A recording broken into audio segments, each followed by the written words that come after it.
Hello दोस्तों, नमस्कार। SMKC channel में मैं आप सभी लोगों का दिल से बहुत बहुत स्वागत करता हूं। दोस्तों, इस वीडियो में हम लोग बात करने वाले दो स्टॉक से रिलेटेड जो कि आप लोगों ने स्क्रीन के ऊपर ऑलरेडी पढ़ चुके होंगे। यस फ्रेंड्स, आप सभी लोगों को पता है HDFC asset management company and उसी के साथ साथ बैंकिंग सेक्टर की दिग्गज कंपनी आईसीआईसी बैंक, इन दोनों कंपनी आज अपने क्वार्टर 4 के नंबर प्रेजेंट करने वाले थे। तो यही इसी से रिलेटेड वीडियो है कि दोनों के रिजल्ट कैसे आए, कौन सी कंपनी ने डिविडेंड दिया, कौन सी कंपनी ने डिविडेंड नहीं दिया, क्या ये दोनों कंपनी लॉन्ग टर्म के लिए अच्छे हैं, इनके रिजल्ट कैसे रहे। तो ये सारी चीज़ों की बातें हम लोग ये इसी वीडियो में डिस्कस करने वाले हैं। तो चलिए दोस्तों, वीडियो को स्टार्ट करते हैं। बट उससे पहले यही कहना चाहूँगा, अगर आप चैनल में फर्स्ट टाइम आए रहेंगे तो एसएमकेसी चैनल को सब्सक्राइब जरूर कर लेना एंड साथ में बेल आइकन रहेगा उसके ऊपर भी हिट कर देना। तो जो भी मेरा नया लेटेस्ट नोटिफिकेशन वीडियो से रिलेटेड रहेगा वो आप सबसे पहले आप ही को मिलेगा।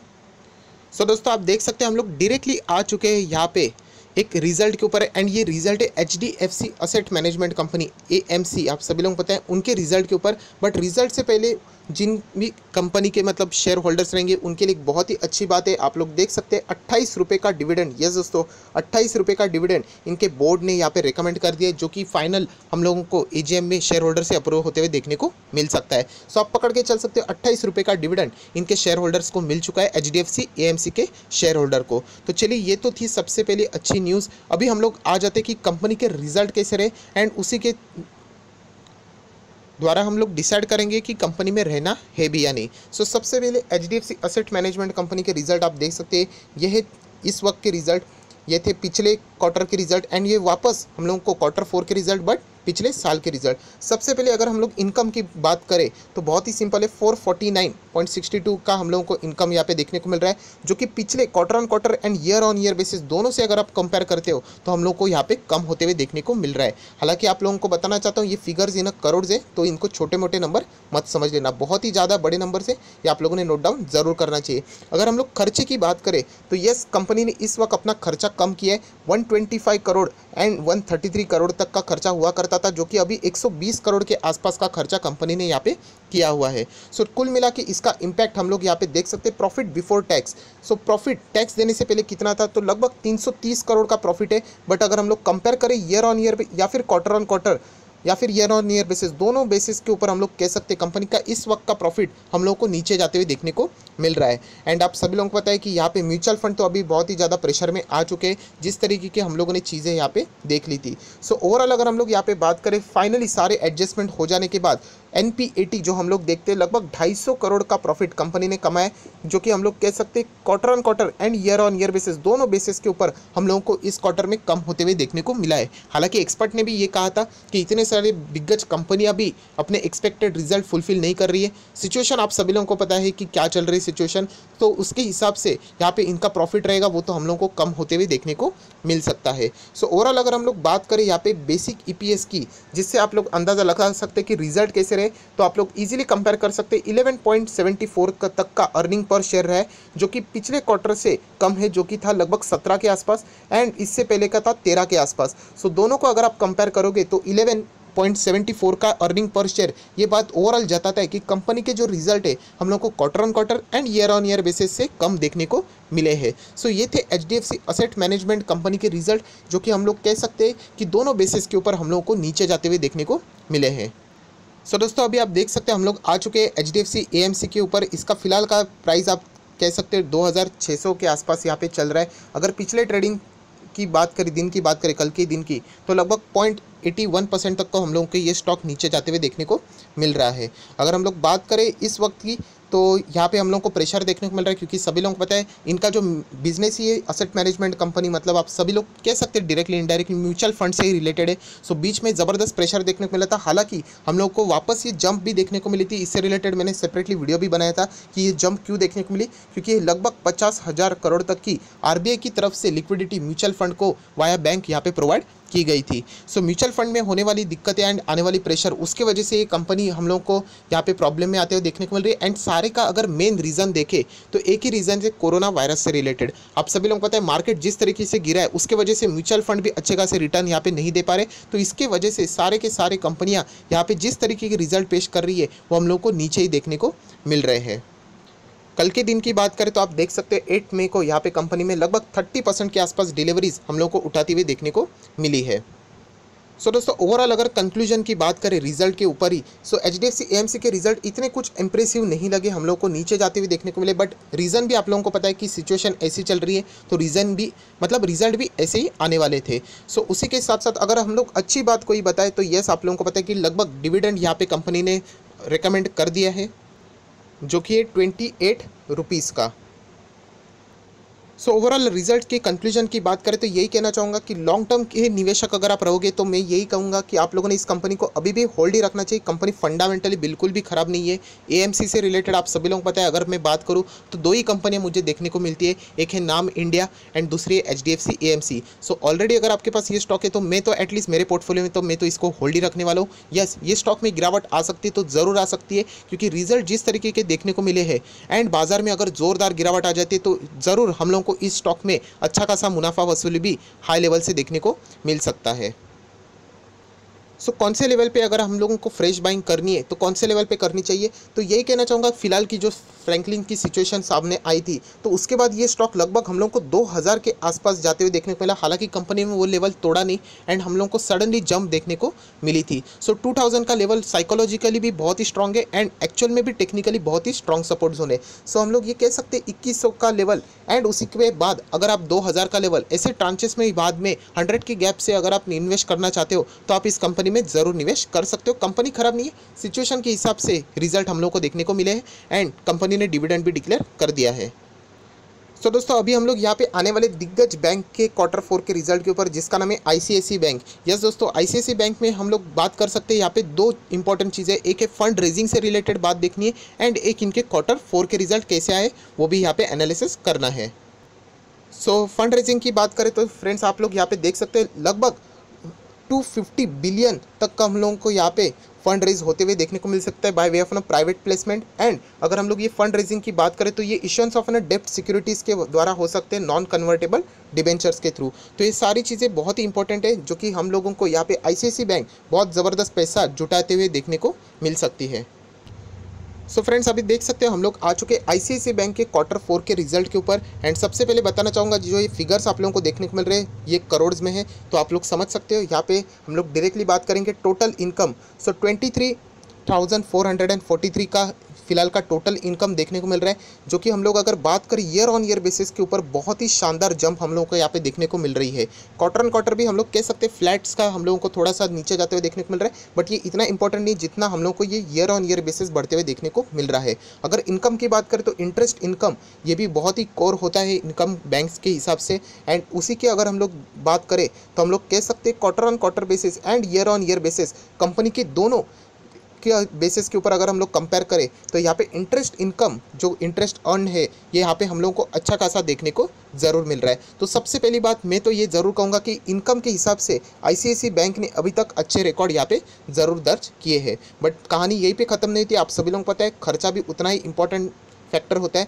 तो खर्चे की बात करें तो आप लोग यहाँ पे देख सकते हैं टोटल एक्सपेंडिचर तो लगभग 16,000 करोड़ के आसपास का टोटल एक्सपेंडिचर हो चुका है, जो कि पिछले क्वार्टर के हिसाब से बिल्कुल सेम है and year on year basis के हिसाब से अगर हम लोग बात करें तो लगभग 2,000 करोड़ तक का खर्चा यहाँ पे एक्सटेंड हो चुका है। सो इनकम भी अच्छा खासा ज़रूर बढ़ा है बट यहाँ पे खर्चा भी बढ़ा है, तो ओवरऑल जो फाइनल प्रॉफिट आएगा वो भी हम लोग को यहाँ पे थोड़ा बहुत कम ज़्यादा होते हुए देखने को मिल सकता है। सो फ्रेंड्स आप सभी लोगों को पता है फिलहाल की सिचुएशन क्या है, वो है कोरोना वायरस से रिलेटेड। तो बहुत सारे बिजनेसेस ऑलरेडी अफेक्ट हो चुके हैं। हम लोगों को एक्सेप्शनल आइटम का एडजस्टमेंट देखने को मिल रहा है, एक्स्ट्राऑर्डिनरी आइटम का एडजस्टमेंट देखने को मिल रहा है।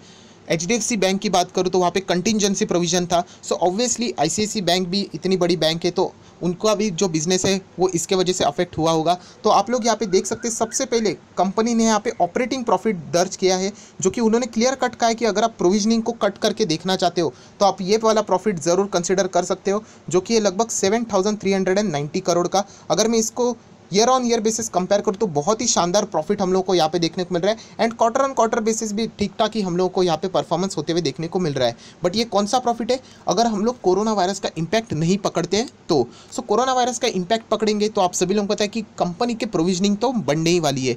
तो प्रोविजनिंग यहाँ पे कंपनी की बहुत ही मैसिवली बढ़ चुकी है। आप लोग देख सकते हैं बहुत ही छोटे अक्षरों में यहाँ पे लिखा हुआ है प्रोविजनिंग एंड कंटिजेंसी। सो अगर हम लोग प्रोविजनिंग की बात करें तो लगभग 6,000 करोड़ के आसपास की प्रोविजनिंग देखने को मिल रही है, एंड पिछले टाइम तो सिर्फ थी 2,000 के आसपास। सो आप अंदाज़ा लगा सकते हो लगभग 3 गुना अप्रॉक्सीमेटली प्रोविजनिंग यहाँ पे हम लोग को स्पाइक करते हुए देखने को मिल रही है। अगर मैं बात करूँ क्वार्टर ऑन क्वार्टर की, ईयर ऑन ईयर बेसिस का डेटा देखे तो भी हम लोगों को यहाँ पे प्रोविजनिंग जंप करते हुए देखने को मिल रही है। सो प्रोविजनिंग आप सभी लोगों को पता है ये कोई अच्छी बात नहीं होती है। प्रोविजन का अर्थ यही आप पकड़ के चल सकते हो कि मैंने किसी को पैसा दिया था एंड बाद में वो पैसा ना मिलने के चांसेस यहाँ पे बढ़ रहे हैं, तो उसको ऑलरेडी हम लोग एज एन P&L के डेबिट साइड में दिखा दे, तो उसके वजह से जो हमारा होने वाला प्रॉफिट है वो नीचे आ जाता है। सो उसके बदौलत अगर हम लोग ओवरऑल जो प्रॉफिट है आप देख सकते हो, जो डार्क इसमें लिखा हुआ है वो हम लोगों को कम होते हुए देखने को मिल रहा है, जो कि लगभग सिर्फ 1200 करोड़ के आसपास देखने को मिल रहा है, जो कि अगर हम लोग पिछले क्वार्टर में देखें जो कि 4,000 करोड़ के ऊपर हुआ करता था।